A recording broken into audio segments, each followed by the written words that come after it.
신앙 고백 우리 하겠습니다. 나는 전능하신 아버지 하나님 천지의 창조주를 믿습니다. 나는 그의 유일하신 아들 우리 주 예수 그리스도를 믿습니다. 그는 성령으로 잉태되어 동정녀 마리아에게서 나시고 본디오 빌라도에게 고난을 받아 십자가에 못 박혀 죽으시고 장사된 지 사흘 만에 죽은 자 가운데서 다시 살아나셨으며 하늘에 오르시어 전능하신 아버지 하나님 우편에 앉아 계시다가 거기로부터 살아있는 자와 죽은 자를 심판하러 오십니다. 나는 성령을 믿으며 거룩한 공교회와 성도의 교제와 죄를 용서받는 것과 몸의 부활과 영생을 믿습니다. 아멘. 찬송가 341장 부르시죠.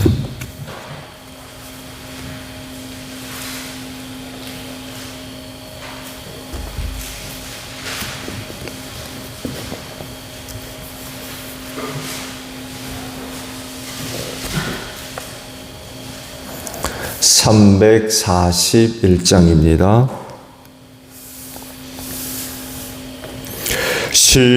십자가를 내가 지고 주를 따라갑니다.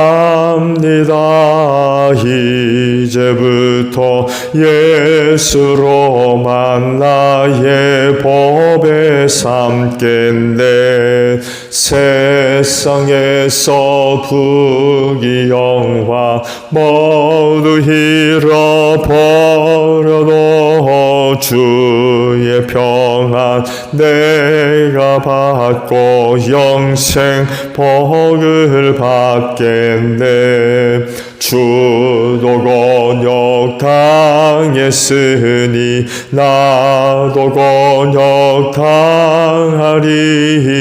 세상 사람 간사하나 예수 진실합니다. 예수 나를 사랑하사 빛난 얼굴 보이면 원수들이 미워해도 염려할 것 없겠네. 내가 핍박당할 때에 주의 품에 안기고 세상 고초 당할수록 마음 위로 받겠네. 주가 주신 기쁨 외에 기뻐할 것 무엇냐. 주가 나를 사랑하니 기뻐할 것뿐일세. 아멘. 말씀을 봅니다. 고린도전서 15장 29절에서 34절까지 말씀해요. 죽은 사람들이 살아나지 않는다면 죽은 사람들을 위해서 세례를 받는 사람들은 무엇하려고 그런 일을 합니까? 죽은 사람이 정말로 살아나지 않는다면 무엇 때문에 그들은 죽은 사람들을 위하여 세례를 받습니까? 그리고 또 우리는 무엇 때문에 시시각각으로 위험을 무릅쓰고 있습니까? 형제자매 여러분, 나는 감히 단언합니다. 나는 날마다 죽습니다. 이것은 우리 주 예수 그리스도께서 여러분에게 하신 그 일로 내가 여러분을 자랑스럽게 여기는 것만큼이나 확실한 것입니다. 내가 에베소에서 맹세와 싸웠다고 하더라도 인간적인 동기에서 한 것이라면 그것이 나에게 무슨 유익이 되겠습니까? 만일 죽은 사람이 살아나지 못한다면 내일이면 죽을 터이니 먹고 마시자 할 것입니다. 속지 마십시오. 나쁜 동무가 좋은 습성을 망칩니다. 똑바로 정신을 차리고 죄를 짓지 마십시오. 여러분을 부끄럽게 하려고 내가 이 말을 합니다만 여러분 가운데서 더러는 하나님을 아는 지식이 없습니다. 아멘. 오늘 아침에는요, 30절에 있는 말씀을 함께 나누려고 합니다. 말씀을 보면, 그리고 또 우리는 무엇 때문에 시시각각으로 위험을 무릅쓰고 있습니까? 라는 말씀입니다. 왜 시시각각으로 위협을 무릅쓰죠? 지금 부활과 관련된 말씀을 하고 있죠. 바로 이것 때문에 그래요. 부활에 참여하고자 위험을 무릅쓰고 있다. 위험을 무릅쓰지 않아도 되는데 뭐 굳이 그렇게까지 살 수 있느냐. 근데 그렇게 사는 이유는 그리스도의 부활에 참여하기 위함이다 라는 뜻입니다.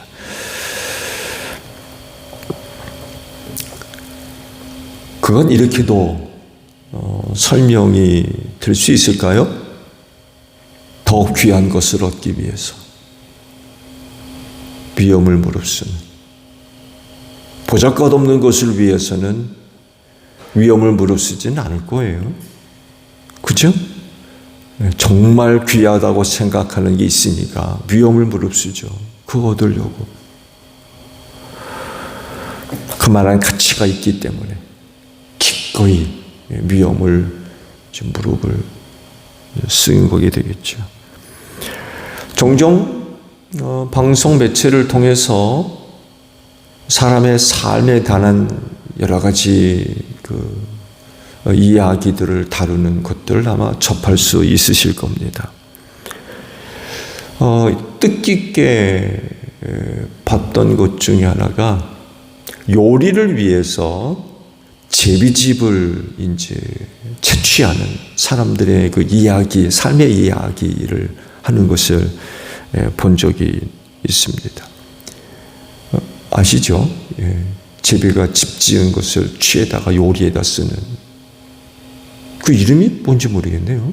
여하간에 굉장히 비싸고 뭐 맛있다고도 하는데 그 요리를 하기 위해서 제비집을 취하는 사람들을 이제 소개하는 것을 본 적이 있어요. 동굴 천장, 결코 낮지 않은 높은 그런 절벽 같은 곳에다가 이제 집을 줬는데 그거를 채취하기 위해서 이제 모험을 하는 거죠. 발 잘못 디디면 그냥 끝장나는 거죠. 근데 위험을 무릅쓰는 거예요. 그게 뭐라고 저렇게까지 하나. 또 얼마 전에는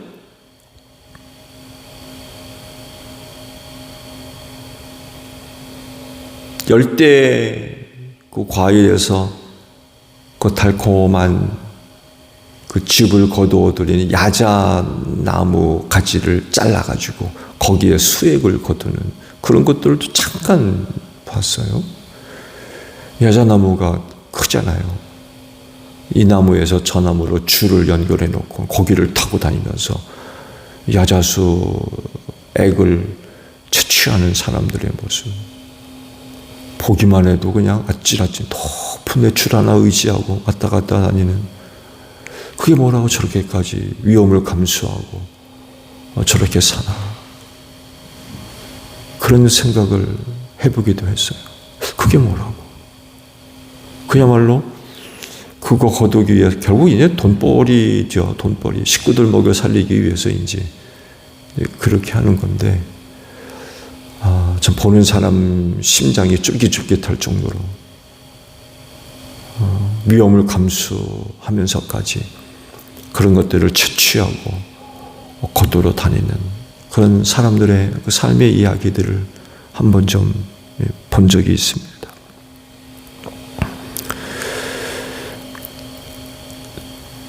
난이도가 보통 이상이죠. 말씀드린 대로 발알만 잘못 디디면 그건 돌이킬 수 없는 그런 사건, 사고가 일어날 수밖에 없는. 뭔가를 얻어야만 하는 어떤 절박감, 그리고 그 어떤 일에 대한 높은 가치, 이런 것들에 대한 위험, 부담감이 있다 할지라도 각오를 하는 거죠. 아무리 위험해도 뭔가를 얻어야만 하는 그런 그 목적과 가치가 세워지게 되면 기꺼이 위험을 감수하는 그런 그 모습들을 우리가 얼마든지 찾아볼 수 있죠. 오늘 그 나의 이야기가 될 수도 있어요. 나도 위험을 감수하면서까지 그 뭔가를 하는 이런 이야기는 우리 주변에서 얼마든지 많이 찾아볼 수가 있죠. 그리스도인은 뭘 위해 그렇게 살 수 있을까요? 그리스도인이 위험을 감수하면서까지 살아야 한다고 하면 뭐가 있을까? 바로 그 물음에 답을 주시는 말씀이 바로 여기에 있다고 봅니다. 그건 다른 것이 아니라 앞서 말씀을 드린 대로 그리스도의 부활에 참여하기 위해서 위험을 감수하는 그런 그 생활을 기꺼이, 정말 기꺼이 살아가는 거죠. 뭐 아시듯이 그 시대에 예수 믿는 건 죄였습니다. 그러다 보니까 정말로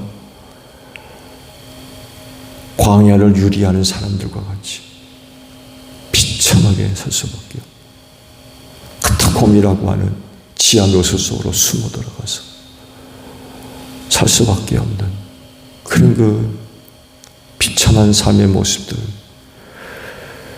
기꺼이 그렇게 사는 거죠.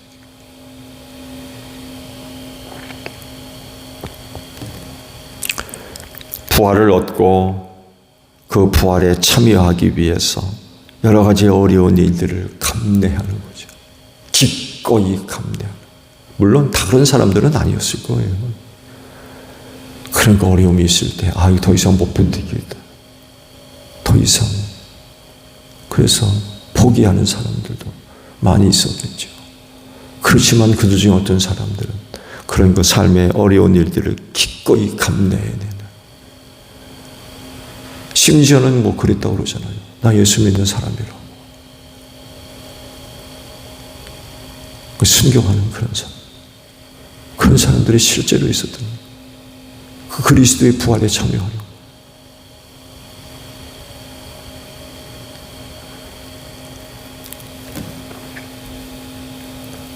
다른 사람들은 이렇게 사는 그리스도인의 생활을 아마 이해할 수가 없었을 거예요. 아니 왜 저렇게까지 하면서 사나? 그게 뭐라고?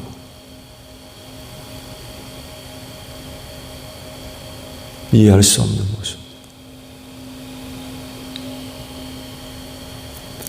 역사학자들 일부는 당시 그 로마 핍박 속에서 그리스도인들이 보여줬던 생활의 모습들이 알게 모르게 로마인들의 머릿속 깊이 인식되어지는 그런 그 사건들이 됐고 로마가 결국 기독교에 무릎을 꿇고 국교화되는 데 있어서 하나의 큰 영적이고 정신적인 바탕이 됐을 거다. 그런 주장을 하는 사람도 있더군요. 그리스도인들이 죽어가면서 보여주는 그 모습이 일반 어느 다른 사람들과 다른 거예요. 분명히 참 비참하게 죽어가는데도 그들이 보여주는 모습이 남달랐던 거죠. 죽어가는 모습조차도 남다른. 그들은 왜 죽으면 저렇게 죽을까?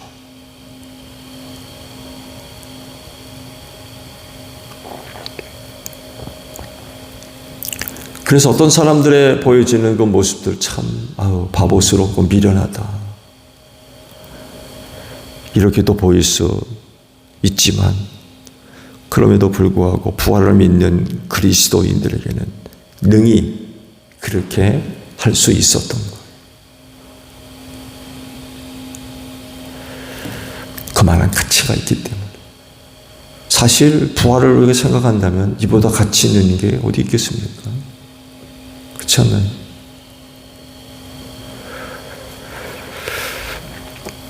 말씀 이해를 좀 도와드리면 29절에 이런 말씀이 있죠. 죽은 사람들을 위해서 세례받는 사람들 이야기가 나와요. 그렇죠? 이 말씀에 대한 설명이 상당히 많이 나와 있어요. 이 말씀을 어떻게 이해를 할 것인가를 두고 이제 여러 성서학자들, 많은 성서학자들의 이제 주석이나 이해들이 굉장히 많이 있더라고요. 세례의 기본 어떤 의미와 정신을 생각해 본다고 하면 이 구절의 말씀은 이런 의미가 있는 것일 거다라고 설명을 해놓은 게 하나 있더군요. 다른 것이 아니라 세례를 받지 못하고 죽은 그 신자를 위해 누군가가 세례를 대신 받는 그런 일을 두고 바울이 얘기한 게 아니냐. 이제 그게 아마 가장 설득력이 있는 이야기가 될 거라고 하더군요. 그것이 옳은지 혹은 그런 세례의 효력이 있는지 나중에 이제 알아봐야 되겠습니다만에도 그런 풍속이 있었나 봐요. 초대교회 내에 어떤 사람들이 세례받지 못하고 죽은 누군가, 그게 친구가 됐건 아마 그 정도면은 가족 중에 누구가 아닐까 이렇게도 생각해 볼 수 있는데, 사실 세례의 의미를 생각해 본다 그러면 가까운 사람이 아니고서는 그렇게 하지는 않았을 것 같아요. 세례받지 못하고 죽은 누군가를 위해 대신 세례를 받는 그런 어떤 신앙적인 풍습이라고 할까요?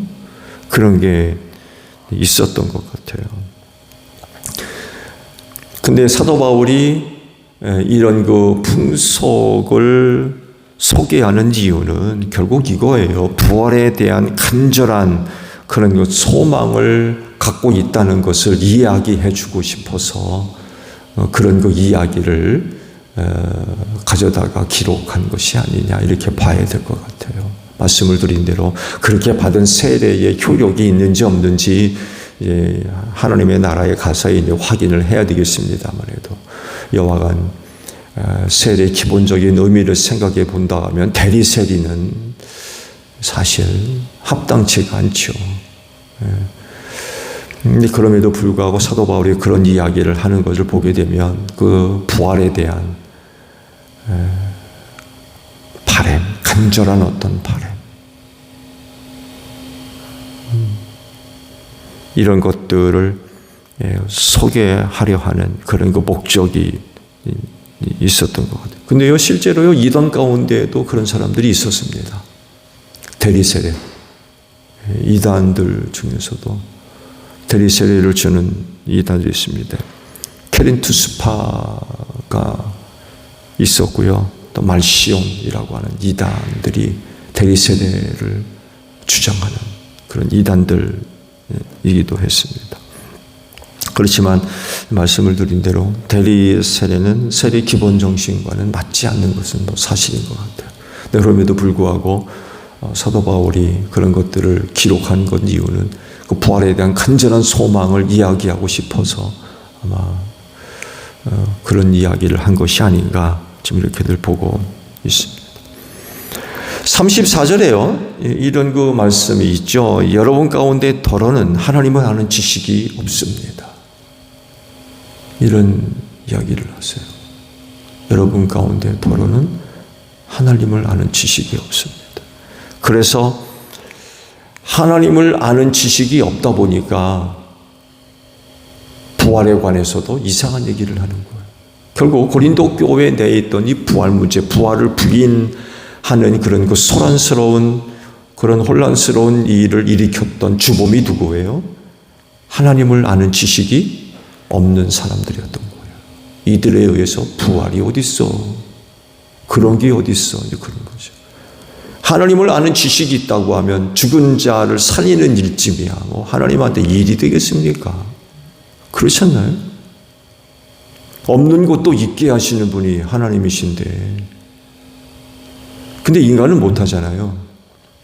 인간의 창조는 그런 창조를 할 수 없습니다. 뭔가를 가지고 만들어야만 합니다. 전혀 없는 데서는 아무것도 못해요. 근데 하나님 보세요. 그냥 말씀으로 다 만들어 버리셨거든요. 아무것도 없는 곳에서 그냥 말씀 한마디로 있어라, 있어라, 있어라. 그대로 다 됐거든요. 이렇게 전능하신 하나님을 아는 지식이 있다 그러면 죽은 자의 부활쯤은 이건 뭐 문제가 되겠습니까? 근데 하나님을 아는 지식이 없는 사람들이 부활이 어디 있느냐. 그래서 그런 신앙적인 혼란이 고린도 교회에 발생했던 것 같아요. 그리고 또 여기에 또 동조하는 어떤 사람들이 또 있었겠고, 맞다, 그런 게 어디 있느냐. 그래가지고 소란스러운 그런 일들이 일어난 것으로 보여집니다.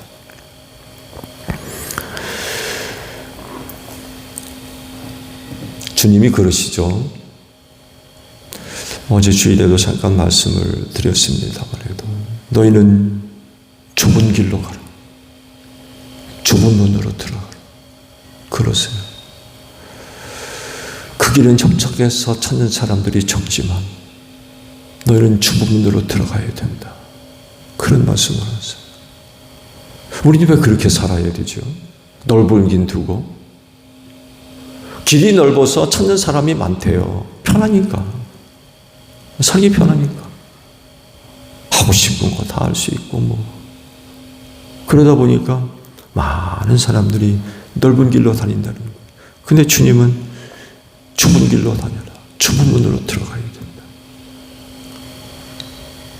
쉽지 않죠? 어려워요. 힘들고. 왜 그렇게 우리가 살아야 될까요? 부활과 관련된 말씀과 연결시켜 본다면 부활에 참여하기 위함이에요.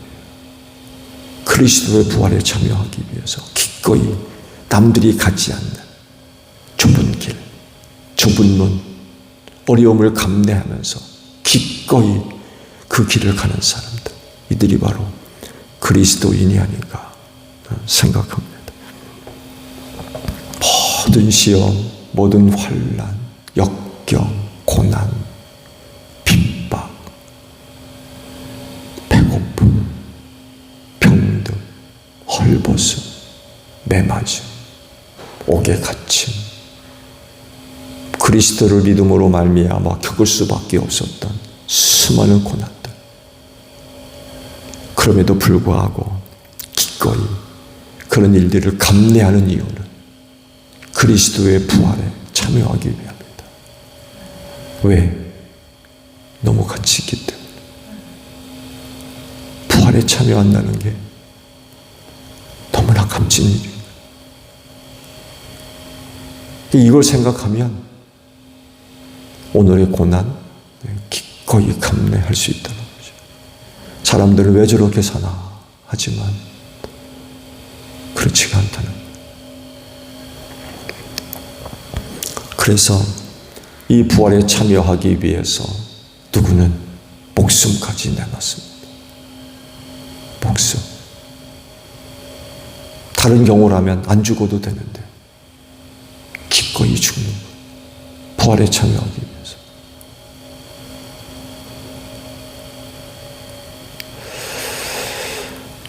이렇게 사는 사람들이 바로 그리스도인이 아닌가 합니다. 오늘도 그리스도의 부활에 참여하기 위하여 앞에 놓인 또 신앙의 경주 또 잘 달려가는 여러분들이 되시기를 바랍니다. 주기도문 합니다. 하늘에 계신 우리 아버지, 아버지의 이름을 거룩하게 하시며 아버지의 나라가 오게 하시며 아버지의 뜻이 하늘에서와 같이 땅에서도 이루어지게 하소서.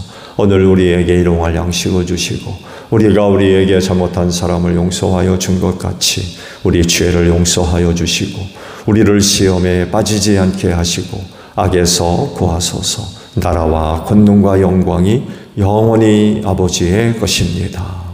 아멘. 기도합니다.